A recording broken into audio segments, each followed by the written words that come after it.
예배 자리에 나오신 성도 여러분, 주님의 이름으로 환영합니다. 이제 함께 일어나셔서 마음과 뜻과 정성을 다하여 우리 하나님께 경배를 올려드리겠습니다.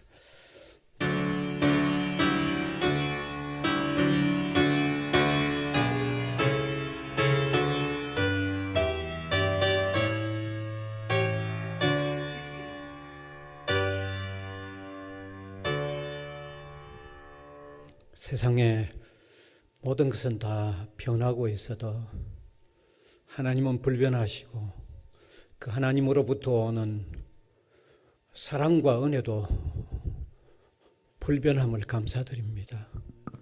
그 은혜, 그 사랑 가운데 사는 백성이 된 것을 감사를 드립니다. 마땅히 주님을 찬양해야 하는 백성이 되어져서 오늘 주의 날 함께 모였습니다. 이 중에 임재하셔서 우리 예배를 받으시고 우리 한 사람 한 사람에게 은혜를 내려 주시옵소서. 예수님 이름으로 기원하옵나이다. 아멘. 이곳에 오셔서 우리가 왕께 드리니 영광을 받아 주소서. 우리는 주님의 백성, 주님으로 우리 왕이라. 왕이신 예수님 오셔서 가정하사 다스리소서. 예수 우리 주시여, 이곳에 오셔서 우리가 주께 드리니 찬양을 받아 주소서. 우리는 주님의 종들, 주님은 우리 주시라. 주 대신 예수님 오셔서 이 찬양을 받아 주소서.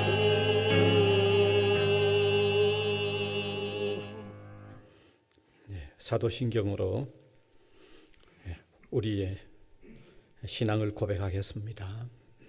전능하사 천지를 만드신 하나님 아버지를 내가 믿사오며 그 외아들 우리 주 예수 그리스도를 믿사오니 이는 성령으로 잉태하사 동정녀 마리아에게 나시고 본디오 빌라도에게 고난을 받으사 십자가에 못 박혀 죽으시고 장사한 지 사흘 만에 죽은 자 가운데서 다시 살아나시며 하늘에 오르사 전능하신 하나님 우편에 앉아 계시다가 저리로서 산 자와 죽은 자를 심판하러 오시리라.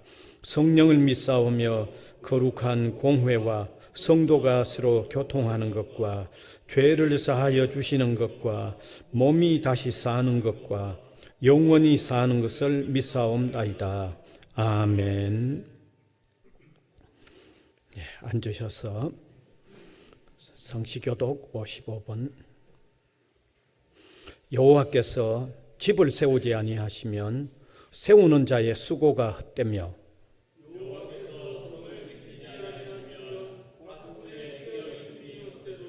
너희가 일찍이 일어나고 늦게 누우며 수고의 떡을 먹음이 헛되도다.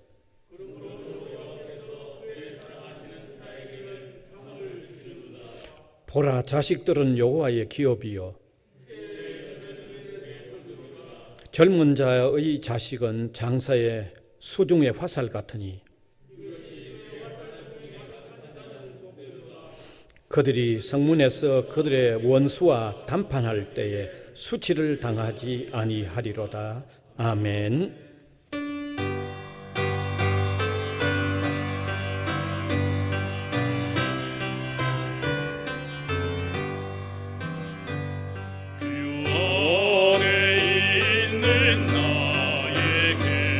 한 근심이 있으랴.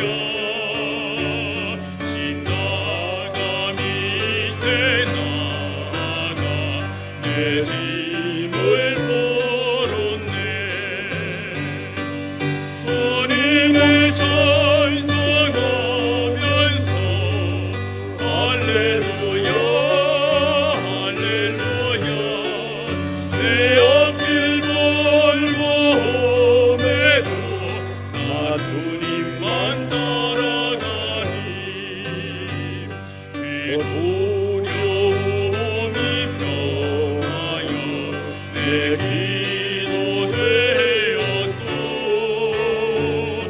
전날의 한숨 변하여 내 노래 되었네. 주님을 찬송하면서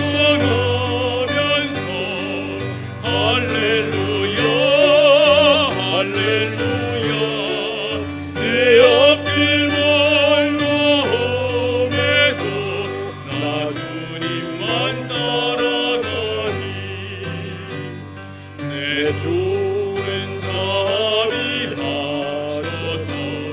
늘 함께 계시고 내 궁핍 밤을 아시고 늘 채워주시네. 주님을 찬송하면서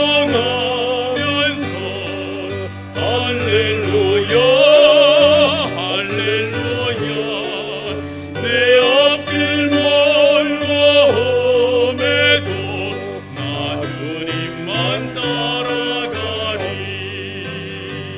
내 주와 맺은 언약은 영불변하시니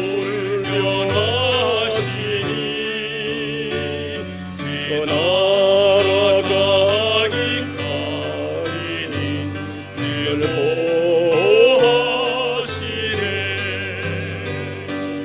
주님을 찬송하면서 할렐루야 할렐루야 내 앞길 멀고 험해도 나 주님만 따라가리.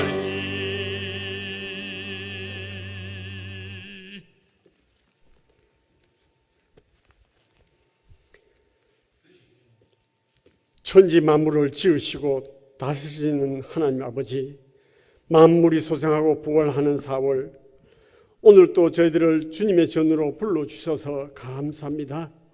또한 지난 일주일 동안도 저희들을 영육간에 먹이시고 푸른 초장으로 인도하셨던 주님, 감사와 찬양을 올려드립니다.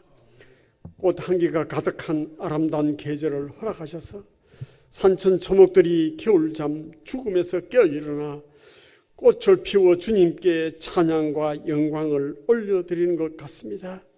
그렇다면 하나님의 아들과 딸인 저희들도 신앙의 잠에서 깨어일어나 이 시간 신앙의 꽃, 찬양의 꽃인 예배와 찬양과 기도로 영광을 올려드리고자 하오니 주님 기뻐 받아 주시옵소서. 온 우주 만물을 지금도 운행하시는 하나님 아버지, 블랙홀이 있다는 이 어마어마하게 넓고 큰 우주에 비교한다면 너무나도 작고 작은 저희들을 특별히 사랑하셔서 독생자를 보내주시어 십자가의 보혈로 죽었던 저희들을 구원해 주시고 아들과 딸로 삼아 주시오니 참으로 감사합니다. 또한 주님께서 죽음에서 부활하심으로 말미암아 저희들에게 부활 신앙으로 살아가게 하시오니 더욱 감사합니다. 이런 부활의 주님을 영혼속 깊이 영접함으로 말미암아 코로나로 절망 중에 있는 우리 국민들에게 생명의 소망이 되게 하여 주시옵소서. 코로나로 절망과 죽음 권세에 눌려있는 지구촌 모든 민족들이 죽음을 정복하고 승리자 되신 우리 주 예수 그리스도를 믿는 선교의 기회가 되게 하여 주시옵소서. 또한 오늘 드리는 우리 예배도 살아계신 우리 주님을 만나는 귀한 시간 되게 하여 주시옵소서. 또한 부활하신 주님과 동행하면 온갖 세상 걱정 근심 변하여 찬송과 찬양이 되게 하신다는 것 믿습니다. 그렇다면 저희들 이제부터 이 부활의 소식을 널리 전하는 사명감으로 이 캠퍼스와 이 지역사회에 전하며 살아가는 복된 우리 믿음의 권속들 되게 하여 주시옵소서. 이제부터는 저희들 신앙 한층 더 성숙하게 하시어 무슨 일을 하든지 어떤 고난이 닥치더라도 좌로나우로 치우치지 않고 오직 부활하신 주님만 바라보며 부활 신앙으로 살아가도록 주님 인도하여 주시옵소서. 하나님 아버지, 나라를 위해 기도드립니다. 우리나라의 정치가 분쟁과 분열 속에서 하나님 없이, 신앙 없이 인간의 힘만으로 모든 것을 할 수 있다는 교만의 바벨탑을 쌓아가지 않도록 주님 은혜를 덧입혀 주시옵소서. 당리당략과 사리사욕의 눈이 멀어 올바른 정치가 무엇인지 분간하지 못하는 정치 지도자들이 되지 않도록 주님 역사하여 주시옵소서. 특별히 이번 보궐선거를 통해 새로 뽑힌 정치 지도자를 통하여 모든 공무원과 공직자들과 정치인들이 국민의 선택과 바램을 바로 깨닫게 하여 주시옵소서. 그래서 앞으로는 공정과 정의가 실현되어져 가는 나라 되게 하시며 혼란과 혼탁, 거짓과 선동, 부정과 부패는 떠나가게 하여 주시옵소서. 하나님의 공의가 실현되어지며 하느님을 두려워하고 백성들을 사랑으로 잘 섬기는 그런 위정자들이 되도록 주님 역사하여 주시옵소서. 또한 북한 핵과 미사일 등으로 갈등하는 세계 각국 지도자들의 결심과 결단을 주님이 직접 간섭하시고 주장하여 주시옵소서. 우리나라 대한민국이 하나님 없이, 신앙 없이 우상이나 동상을 섬기는 그런 나라가 아니라 신앙의 자유가 넘치는 나라가 되게 하셔서 하나님을 마음껏 섬길 수 있는 나라가 되게 하여 주시옵소서. 지금처럼 예수 잘 믿는 자유 대한민국으로 국권이 세워져가는 나라 되도록 주님 지키시고 인도하여 주시옵소서. 하나님 아버지, 저출산으로 인해 코로나로 인해 캠퍼스의 입학생이 급격히 감소해 가고 있습니다. 우리 부산외대가 국내뿐만 아니라 국제적으로 더욱 좋은 대학으로 알려지게 하여 주시옵소서.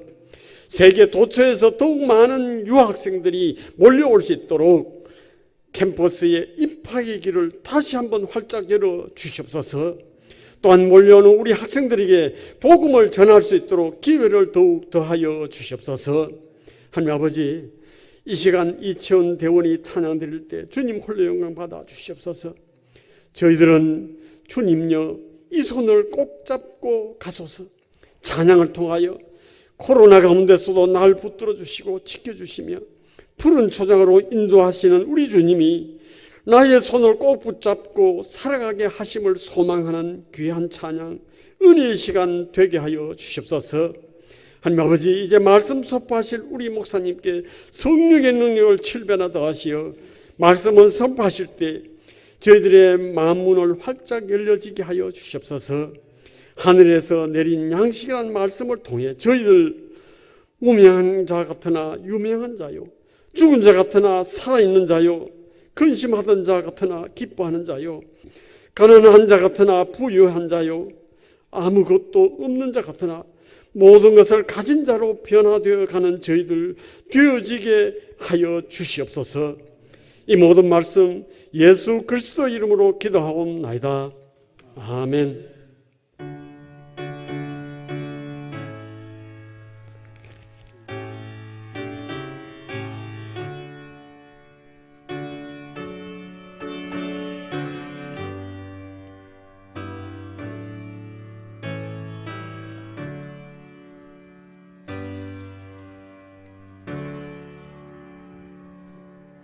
하나님 말씀은 구약성경 출애굽기 16장 13절에서 21절까지 되겠습니다. 출애굽기 16장 13절에서 21절. 제가 한 절, 우리 회중이 한 절 교독해서 내려가겠습니다. 저녁에는 메추라기가 와서 진에도 피고 아침에는 이슬이 진 주위에 있더니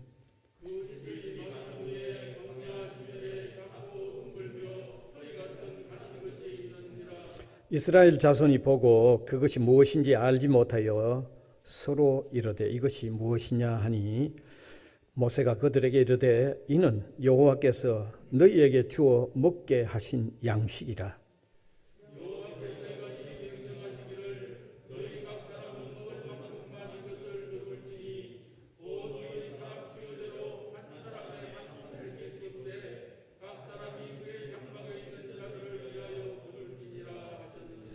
이스라엘 자손이 그같이 하였더니 그 거둔 것이 많기도 하고 적기도 하나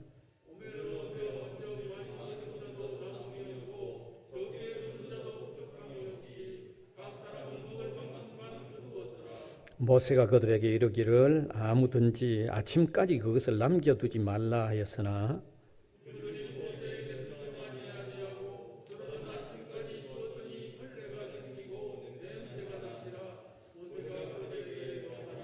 무리가 아침마다 각 사람은 먹을 만큼만 거두었고 햇볕이 뜨겁게 쬐면 그것이 쓰러졌더라. 아멘.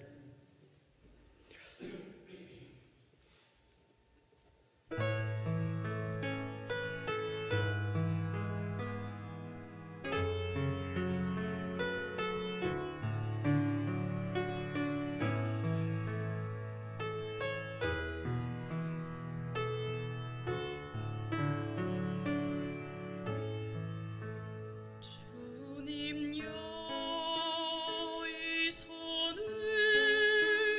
꼭 잡고 가소서. 약하고 피곤한 이 몸을 폭풍우 해감 속 해치사 빛으로 손잡고 날 인도하소서.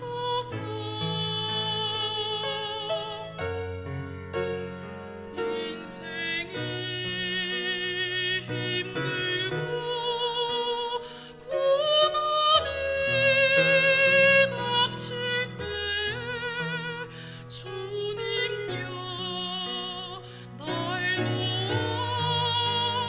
도와주소서. 외치는 이 소리 귀게 울리시사 손잡고 날 인도하소서.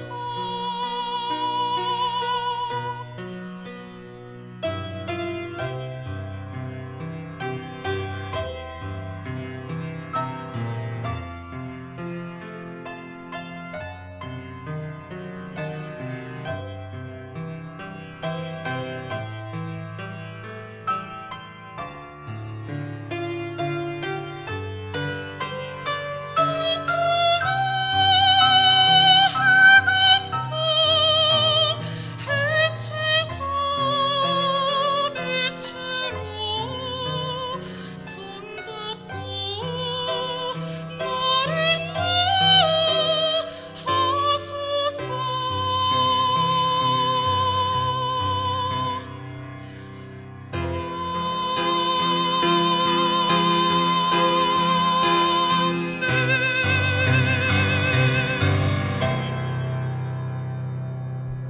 아멘.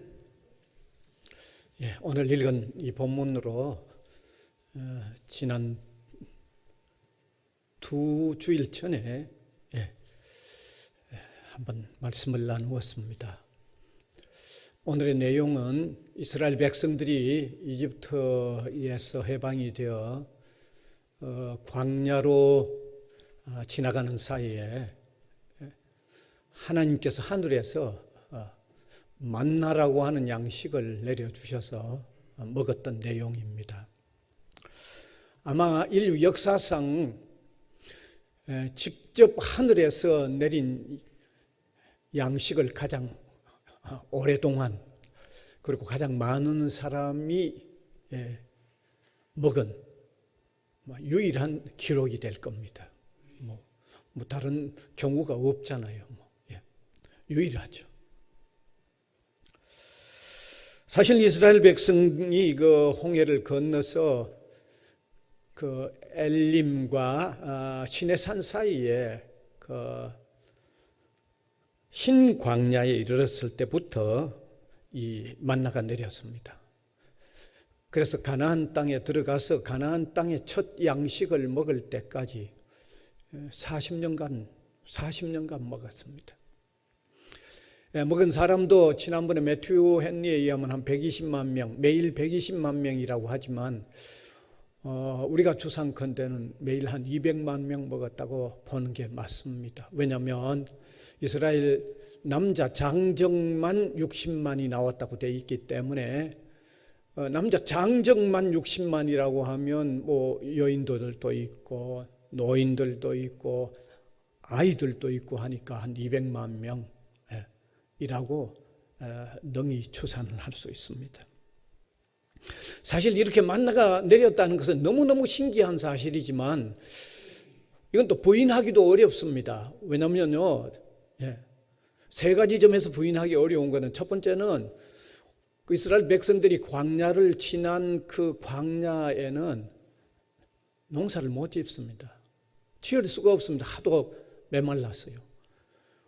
뭐 풀 한 포기도 보기 쉽지 않는 그런 메마른 광야죠. 그 다음에 두 번째로 이스라엘 백성들이 어디 한 곳에 정착하지 아니하잖아요.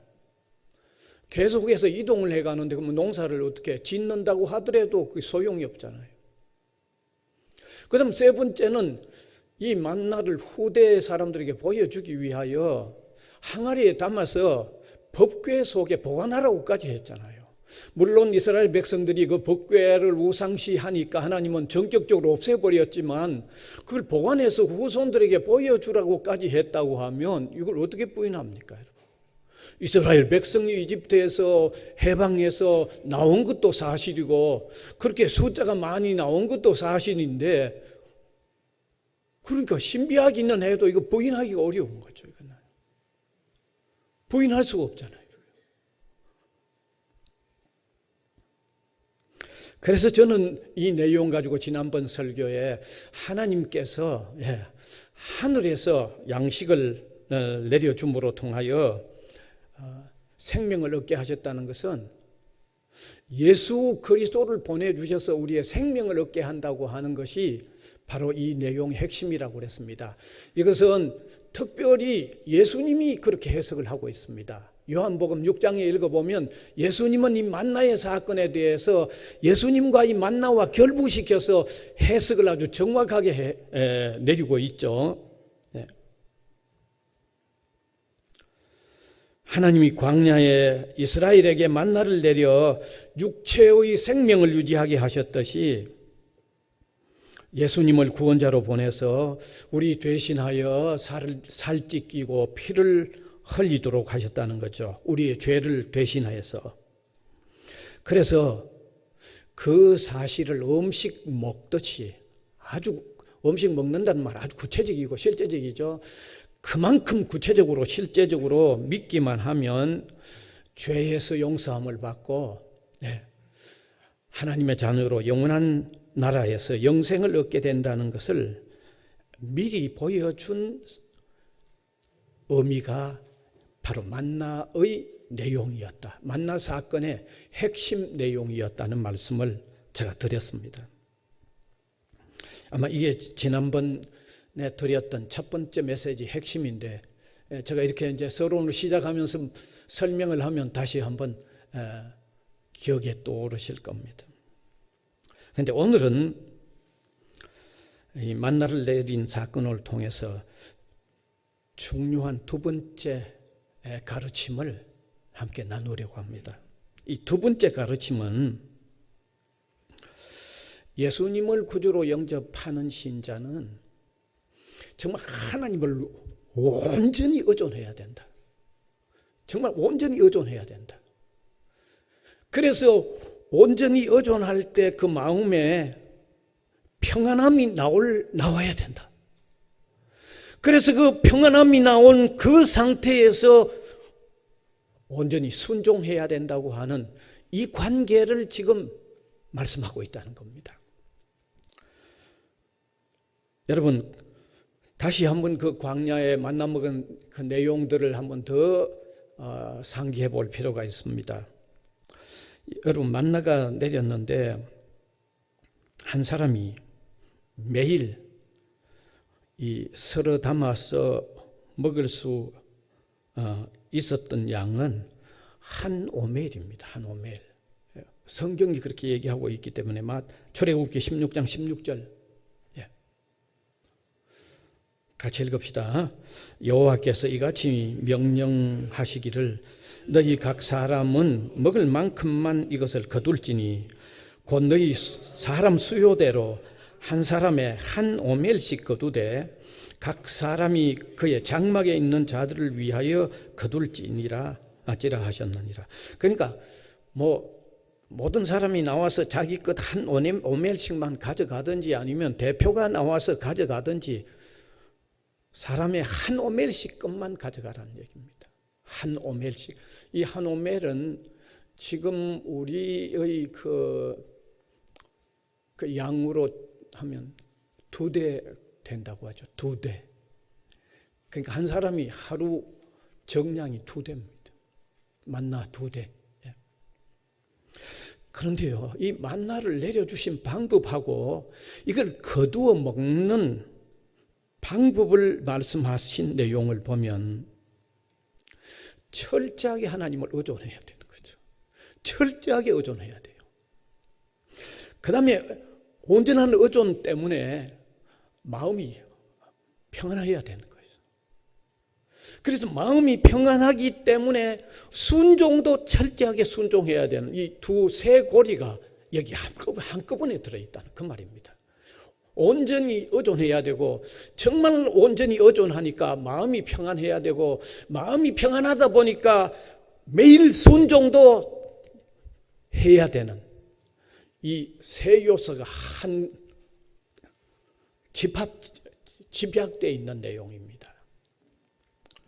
여러분 먼저 매일 아침 나가서 거두어들인 만나는요 절대로 다음 아침까지 남겨두지 말라고 그랬습니다. 본문 19절입니다. 같이 읽읍시다. 모세가 그들에게 이르기를 아무든지 아침까지 그것을 남겨두지 말라 하였으니 이 말씀 반드시 그날 내린 것을 그날에 먹어야만 한다는 겁니다. 철저하게 매일매일 거두어 먹어야 한다는 겁니다. 그런데 그걸 어겨보니까 안 되더라는 거죠. 불필요하게 많이 거두어 놔도 안 되더라는 겁니다. 그 다음 날까지 먹으면 안 되겠나? 그 다음 날은 안 가고 수고 안 하고 그 다음 날은 그냥 어제 갔던 거 가지고 왔던 거 그거 먹지 하고 남겨놓으니까 안 되더라는 겁니다. 본문 17절 18절입니다. 같이 읽읍시다. 이스라엘 자손이 그같이 하였더니 그 거둔 것이 많기도 하고 적기도 하나 오멜로 되어 본즉 많이 거둔 자도 남음이 없고 적게 거둔 자도 부족함이 없어 각 사람의 먹을 만큼만 거두었더라. 많이 거두어도 소용이 없었어요. 또 20절입니다. 같이 읽읍시다. 그들이 모세에게 순종하지 아니하고 들은 아침까지 두었더니 벌레가 생기고 냄새가 난지라 모세가 그들에게 노하니라. 다음 날을 위해서 미리 좀 많이 거두어 놨더니 이건 변하더라는 거죠. 벌레도 생기고 심지어 냄새도 나서 못 먹을 지경이 되어버리더라는 겁니다. 이것뿐만 아니라 더 철저하게 또 순종해야 되는 내용이 또 있습니다. 매일 철저하게 매일매일 거두어 먹어야 하는데 안식일 하루 전에는 1번을 거두게 한 거죠. 1번을 거두라고 말씀하고 있습니다. 본문 22절에서 23절입니다. 같이 읽읍시다. 여섯째 날에는 각 사람이 갑절의 식물 곧 하나에 2오멜씩 거둔지라. 회중의 모든 지도자가 와서 모세에게 알림해 모세가 그들에게 이르되 여호와께서 이같이 말씀하셨느니라. 내일은 휴일이니 여호와께 거룩한 안식일이라. 너희가 구울 것은 굽고 삶을 것은 삶고 그 나머지는 다 너희를 위하여 아침까지 간수하라. 그러니까 안식일 하루 전에는 하루 분량 아니라 이틀 분량 2오멜씩 거두라는 겁니다. 그런데 어떤 사람이 이거 매일 내렸는데 안식일 아침에 나가보니까 안 내렸다는 거죠. 안 내렸다는 겁니다. 본문 26절에서 27절입니다. 같이 읽읍시다. 여세 동안은 너희가 그것을 거두되 일곱째 날은 안식일인즉 그날에는 없으리라 하였으나 일곱째 날에 백성 중 어떤 사람이 거두러 나갔다가 얻지 못하니라. 안식일은 안 내렸다는 거죠. 또한 평일에 먹는 만나는 당일에 안 먹고 그 다음 날은 썩고 냄새나고 벌레가 생겨서 못 먹었는데 안식일 하루 전에 그거 거둔 거 이틀 분량은 그렇지 않았다는 거죠. 또 이것은요 그냥 자연스러운 일이 아니라는 걸 우리가 알게 하죠. 하나님이 의도적으로 작용 안 하시면 어떻게 이게 설명이 안 되잖아요. 24절입니다. 그들이 모세의 명령대로 아침까지 간수하였으나 냄새도 나지 아니하고 벌레도 생기지 아니한지라. 안식일 전날 이틀분 거둔 거는요 이틀째 안식일 날에도 이건 냄새도 안 나고 벌레도 안 생기고 이건 또 괜찮아. 여러분 이게 뭘 우리에게 얘기해 줍니까? 하나님께서 철저하게 매일의 양식을 내려준다는 거죠. 철저하게 매일의 양식. 사실 안식일 전날 2일분을 거두게 한 것도 그것도 결국은 매일의 만나를 철저하게 매일에 내려준다는 거죠. 철저하게 매일에 내려준다는 겁니다. 여러분 왜? 여러분 안식일 전날 이틀 내려온 건 괜찮은 거 보면 이거 뭐 한 일주일도 내려도 괜찮게도 하실 수 있는 하나님이시잖아요. 그죠? 그 입증이 되잖아요. 안식일 날 전날은 이튿날 갖다 놔도 괜찮은 거 보면. 그런데 왜 하나님은 철저하게 매일의 분량을 내려주시는 이 방법을 취하시는 거죠. 여기에 대해서 유명한 성경 주석가 매튜 헨리가 참 의미 있게 해석을 했어요. 띄워주세요. 찬찬히 같이 읽읍시다.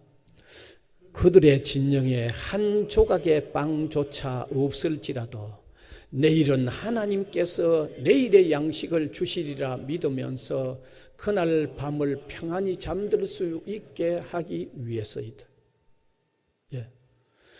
그들의 진영에 정말 한 톨의 만나라도 그 다음 게 없을지라도 그날 밤을 아주 편안하게 잘 수 있도록 하기 위함이라는 거죠. 다시 말하면 참으로 하나님만 온전히 의존해서 매일의 삶은 물론 매일의 밤까지도 아주 평안하게 잠들게 하기 위함이라는 겁니다. 오직 하나님만 온전히 의존하라는 거죠. 온전히 의존하라는 겁니다. 여러분 그럴 수밖에 없죠. 하나님만 온전하게 의존할 수밖에 없죠. 만나를 누가 내려주십니까? 하나님 내려주시잖아요.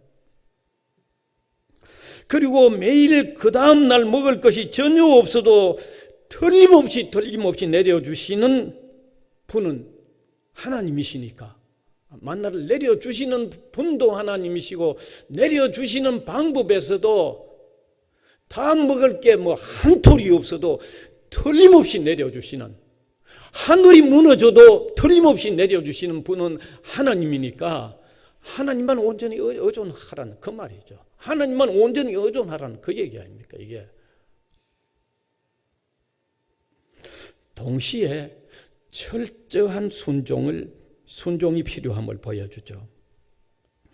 철저히 순종해서 매일 거두어 드리고 철저히 순종해서 남은 것은 반드시 버려야 됩니다. 혹시 하루에 많이 거두어 두었다가 다음 날에 거두러 가지 않아도 되지 않았습니다. 반드시 다음 날은 철저하게 다시 또 가야 했습니다. 안식일 전날은 반드시 1분을 거두어야 했습니다. 하루분만 거두고 다음날 안식일에 가보니까 내리지 않았습니다. 40년간 이 패턴이 계속 그대로 유지되었어요. 40년간. 그리고 40년간 그대로 따라야 돼요. 그대로 순종해야 돼요. 그대로. 40년간 이 패턴이 그대로 유지되었고 40년간 그대로 순종해야 돼요. 그대로. 따라서 하나님께서 이스라엘의 광야 40년 동안에 만나를 내려서 먹게 하신 것은 그 내려주는 방법이나 순종해야 하는 방법 속에 절대 의존, 절대 순종, 그걸 지금 교육하는 거예요. 절대 의존, 절대 순종 교육이에요. 그러니까 이스라엘 백성의 광야 40년은 하나님만 온전히 의존하라는 거예요. 그리고 온전히 의존하기 때문에 온전히 순종하라는 거예요. 그걸 40년간 교육시키고 훈련하는 거예요. 이스라엘에게 광야 40년의 광야는 바로 절대 의존, 절대 순종의 훈련장이에요. 절대 의존, 절대 순종의 훈련장이에요. 그게 광야 40년이.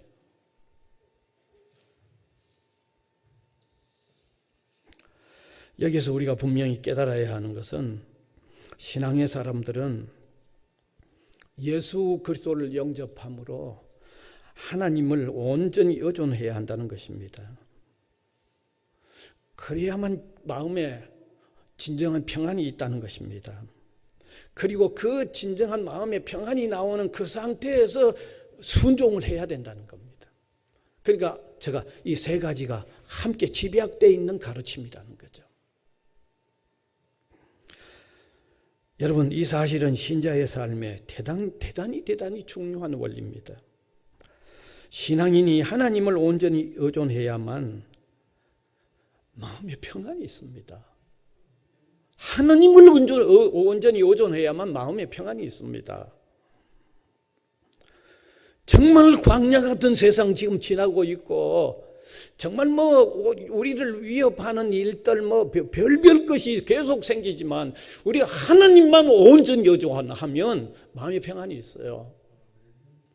적어도 신자는 그가 얼마나 가졌나가 그의 평안을 좌우하는 게 아닙니다. 적어도 신자에게는 그가 어떤 좋은 삶의 여건이 이루어졌나 그게 그의 마음의 평안을 주는 게 아닙니다. 하나님을 온전히 의지할 때 거기 마음에 평안이 있다는 겁니다. 거기 마음에 온전한 평안은요, 하나님을 온전히 하는 거기에 있어요. 다른 데 있는 게 아니에요. 그래서 바울은 자기가 의뢰하는 하나님을 알고 또 그 하나님을 자기가 온전히 의뢰하기 때문에 바울 서신 읽어보면 어떻습니까? 그가 옥중에서도 마음의 평안 때문에 하나님께 감사와 찬양을 드렸잖아요. 이건 자주 얘기하는 얘기 아닙니까? 그가 감옥 안에 있으면서도 기뻐서 감옥 밖에 있는 빌립보 사람들에게 주 안에서 항상 기뻐하라고. 여러분, 이게 바울이 무슨 가진 게 많아서 그 마음이었어요? 바울이 사는 환경이 잘 조성돼서 그 마음이었어요? 어디 있어요? 지금 감옥 안에 있잖아요. 그런데 그의 마음이 평안해서 감사와 기쁨이 넘쳤고 감옥 밖에 있는 성도들에게 기쁨을 권하고 있잖아요. 주 안에서 기뻐하라. 내가 다시 말하노니 기뻐하라. 권하고 있지 않습니까? 때로 기독교 역사를 보면요, 순교자들이 생겨나는데, 여러분, 순교자들이 이제 내일이면 순교하겠다 싶을 때 그 이전 날 정말 불안해가 못 견딘 그런 사람들이 아니에요. 읽어보면 아니 내일 순교하는데 그 이전에 여러분 런던 탑에 갇혔던 그 한 사람은요, 그 누굽니까? 동생이 형님을 찾아온 거죠. 빨리 돌아가라. 내가 이 밤에 평안히 자고 내일 내가 순교하겠다고 그랬잖아요. 왜? 내일 죽음을 앞에 두고도 평안한 마음으로, 그것은 하나님께 전폭 다 의지한 거죠. 완전 의존이죠. 살든지 죽든지 완전히 의존해버리는 거죠. 하나님, 내가 죽어도 하나님 나라로 이끌어간다고 하는 하나님에게 온전히 다 의존한 거죠. 그렇지 않으면 그거 어떻게 당해요? 그 일을 어떻게 당할 거예요? 기독교 선교자가 얼마나 많아요? 그 일을 어떻게 당할 거예요? 하나님을 온전히 의존하지 않고는요, 상황을 뛰어넘는 마음의 평안이 있을 수가 없습니다. 그래서 성경에 데살로니가전서 그죠? 5장에 항상 기뻐하라, 범사에 감사하라. 이게 그냥 되는 게 아니에요. 하나님을 제대로 의존할 때 되는 일이에요. 그냥 되는 일이 아닙니다, 이게.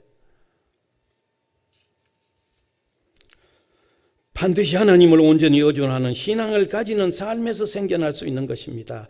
그리스도 안에서 구원하시고 사랑으로 함께 하시며 삶 전체를 인도해 나가실 뿐만 아니라 영원한 세계로 이끄시는 하나님을 온전히 의존할 때, 그때 항상 기뻐하며 범사에 감사하는 것이 가능한 거죠.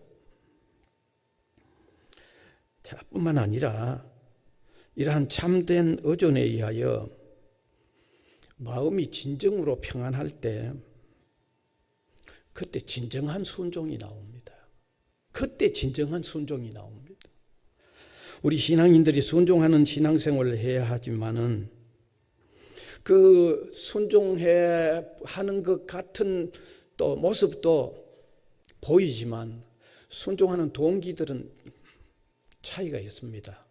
어떤 사람은 순종 안 하면 무슨 벌이 있을까 봐 좀 떠는 입장에 순종하는 사람도 있습니다. 그런 사람도 있거든요. 어떤 사람은 의무감 때문에 내가 신앙인 아니가, 이거 안 하고 되겠나, 그래 의무감 때문에 순종의 모습을 보이는 사람도 있습니다. 어떤 사람은 복받기 위해서 내가 순종해야 복받는다고 하는 그런 동기도 있습니다. 그런데 어떤 사람은요, 그 마음이 평안해서 기뻐서 즐거워서 순종하는 거죠. 여러분, 어느 게 가장 바람직할까요? 마음이 기뻐서 즐거워서 감사해서 순종하는 게 그게 최고죠. 그건 자원하는 순종이 되죠. 다른 것은요, 부담스럽죠. 그러니까 좀 다른 거는 뭐 부담스럽죠. 다른 동기는 부담스럽죠. 그러니까 한결같이 하기가 좀 어렵죠. 자원 내서도 안 되죠. 그러나 주님을 온전히 의존함으로 통해서 내 마음에 평안이 넘쳐서 내가 기뻐서 즐겁게 순종하는 일은, 이거는 자원하는 거고 계속될 수 있는 거고 누가 또 막아도 안 되고, 그렇지 않습니까?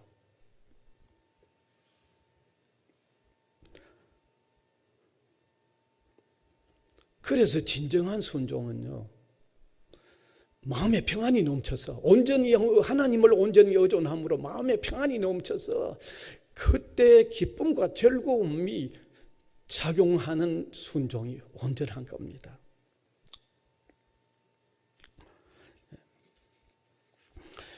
뿐만 아니라 이러한 순종의 삶은 힘이 있는 신앙의 삶이 됩니다. 왜?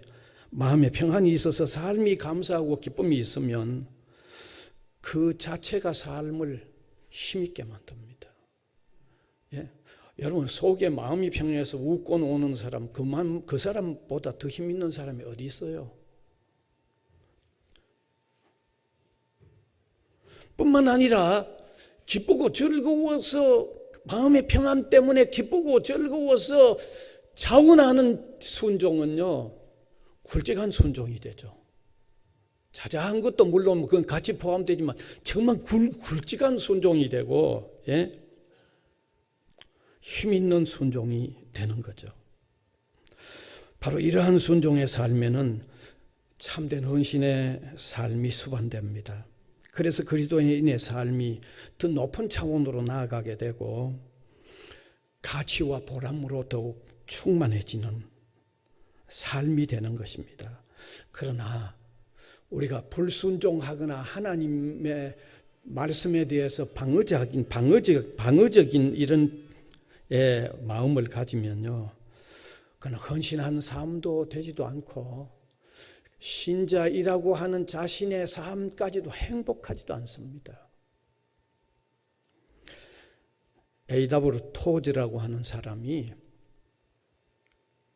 Born After Midnight라고 하는 책에 하나님에게 순종보다 방어적인 자세를 취하면 어떻게 되는지, 다시 말하면 순종하지 않고 방어적인 자세가 되면 그런 그리스도인의 삶이 어떤 삶인지를 그 책에서 지적했는데 한번 같이 읽어봅시다. 같이 읽읍시다. 시작.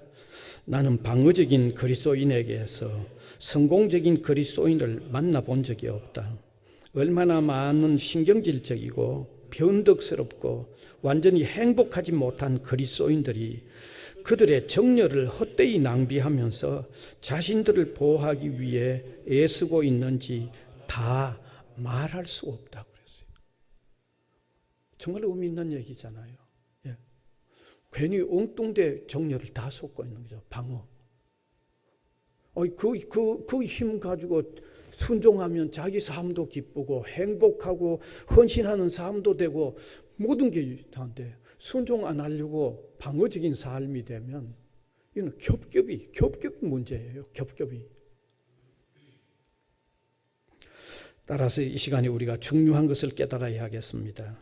신앙인들은 예수 그리스도를 영접함으로 하나님을 온전히 의존하는 믿음과 삶이 되어야 됩니다. 정말 온전히 의존하는 믿음과 삶이 되어야 됩니다. 이것 하나가 온전히 의존하는 믿음과 삶이 이것 될 때 다른 게 다 풀어져요. 그 다음 게 이 토대 안에서 그 다음에는 다 마음이 한없이 평안하죠. 온전히 의존하니까.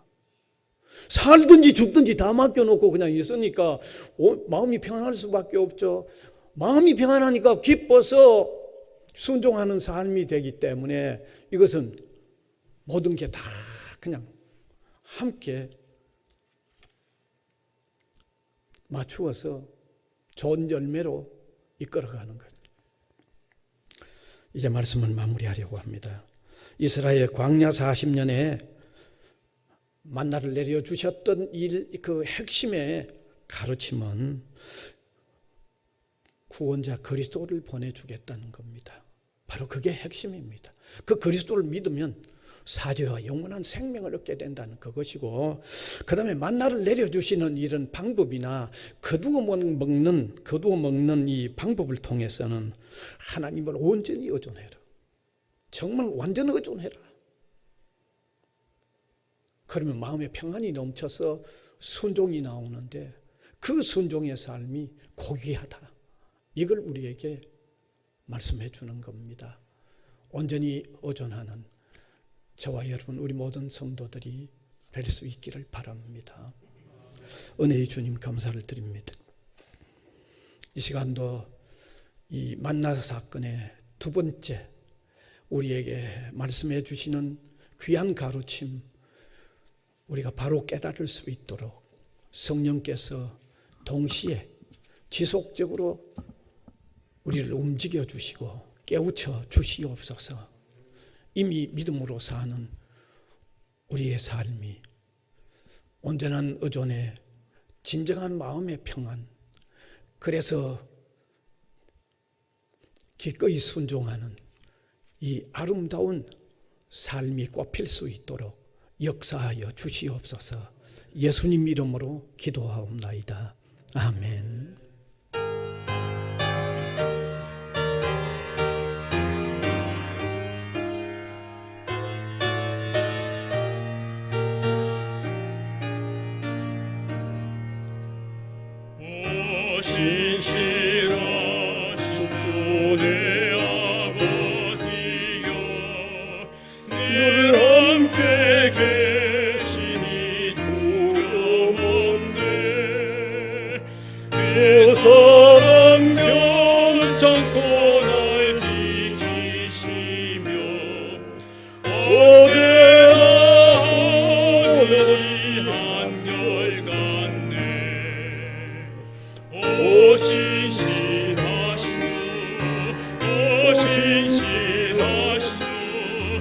날마다 자비를 베푸시며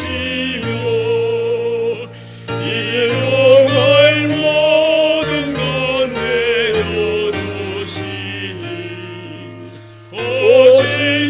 신실하신 주 나의 구주 봄철과 또 여름 가을과 겨울 해와 달 별들도 다 주의 것 만물의 저 영광대로 내도다 신실한 주 사랑 나타내네 오 신실하신 주, 오 신실하신 주, 날마다 자비를 베푸시며 일용할 모든 것 내려주시니 오 신실하신 주 나의 구주 내 죄를 사하여 아니하시고 주 친히 오셔서 인도하네 오늘의 힘내고 내일의 소망 주말의 만복을 내리시네 오 신실하신 주, 오 신실하신 주 날마다 자비를 베푸시며 일용할 모든 것 내려주시니 오 신실하신 주 나의 구주 은혜의 주님 고맙습니다. 우리가 온전히 의존할 영원 불변하신 분 계셔서 너무 감사합니다. 너무 든든합니다. 더욱 주님이 우리에게 원하는 만큼 우리가 온전히 의존하고 찾아 안겨지는 저희들이 되게 하여 주시옵소서. 이 시간도 감사하여 드려지는 이 귀한 예물들 주의 나라 위하여 의미 있고 가치 있게 잘 쓰여지도록 주님 계속 관여하여 주옵소서. 우리 성도들의 연약해지기 쉬운 그 무릎과 손을 굳게 잡으시고 광야 같은 세상 살아나갈 때 담대히 힘을 얻고 나아갈 수 있도록 은혜를 베풀어 주옵소서. 오늘도 예배 후 나아가는 세상이 험난합니다. 그 험난 때문에 너무 위축당하는 저희들이 아니라 가슴을 활짝 펴고 사는 당당한 주님의 백성들이 되도록 시간마다 모든 삶의 현장에 놀랍게 함께하여 주시옵소서. 예수님 이름으로 기도하옵나이다. 아멘.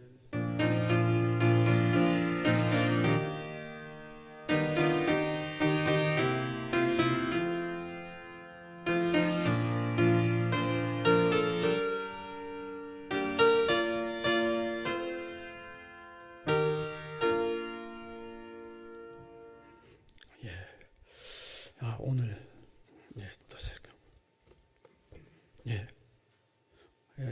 이 예담시 오늘 처음 나오셨네. 우리 학교 기숙사에 계시고, 멀리 여수에서 오셨네. 이번에 1학년이에요. 누구 아마 인도도 아니고 혼자 이래 오셨네. 이제 좀 나오셔서 우리 축복송도 한번 받고 또 우리 그 등록하시는 분에게 주는 선물 빨리 하나 가지고 오시면 되겠습니다. 예, 예. 선물로가 아래 있습니다.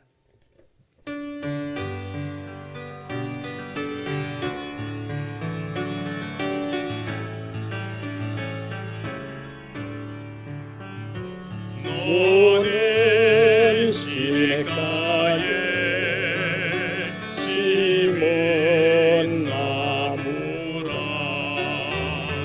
하나님의 사랑 안에 믿음 뿌리 내리고 주의 뜻대로 항상 사세요. 박수로 감사합니다. 계시면 전달하겠습니다. 자, 그러면 이제 광고 역시 대면 예배, 비대면 예배가 함께 됩니다. 비대면 하시는 분은 1시 30분 영상으로 보실 수 있습니다. 수요 예배는 그대로 영상 예배가 됩니다. 그 다음에 5번째 헌금 내역부터 한번 보시면 되겠습니다. 지난주 꼭 확인하시고 누락이 되어 있으면 말씀해 주시면 또 고쳐드립니다. 그리고 또 헌금은 온라인으로 어떻게 하시는지 또 매주 이렇게 알려드리겠습니다.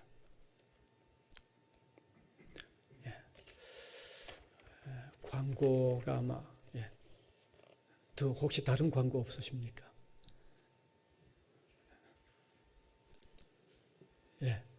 전달해 주시면 되겠습니다. 우리 등록하는 분에게 주시는 선물. 자, 그러면 다 같이 일어나셔서 635장 되겠습니다.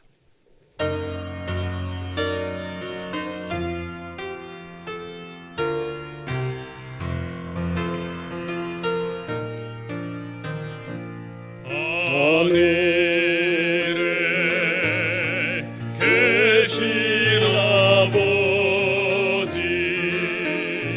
이름 거룩하사 주님 나라 임하시고 뜻이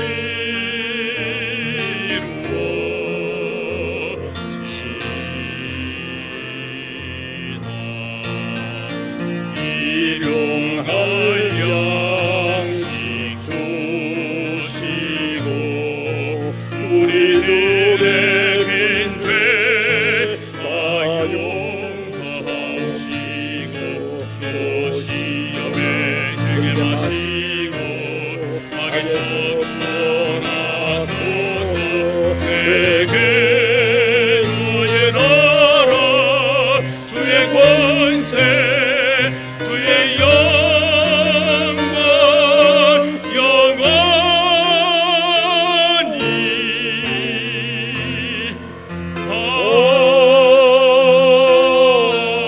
아멘.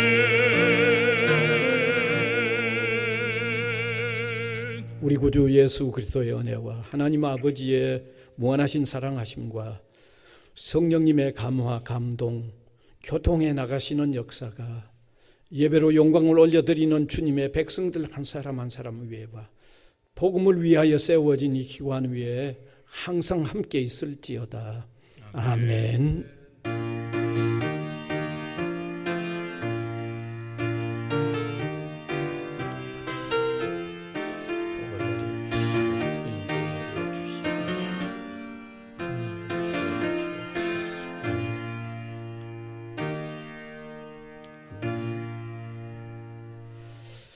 스바냐 3장 17절.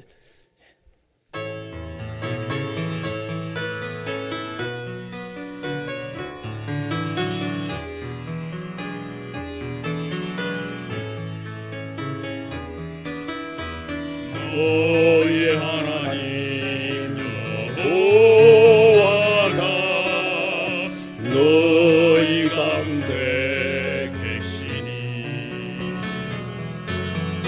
그는 구원을 베푸시는 자 전능자시라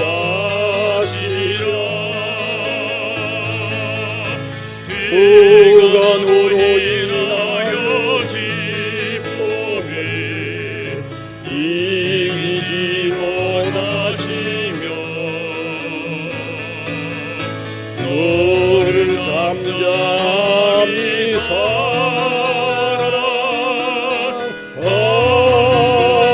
사랑하시며 즐거이 보내며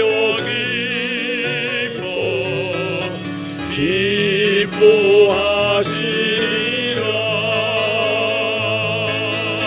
즐거이 보내며